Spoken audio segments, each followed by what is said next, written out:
Everyone, in this video, we'll learn how to use the while loop in Python.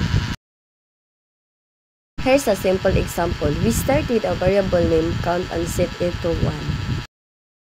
We use a while loop that runs as long as count is less than or equal to 5. The count plus equal 1 line increases the value each time the loop runs, so it will print the loop number from 1 up to 5. And this program will see this is loop number 1, this is loop number 2, and so on until number 5.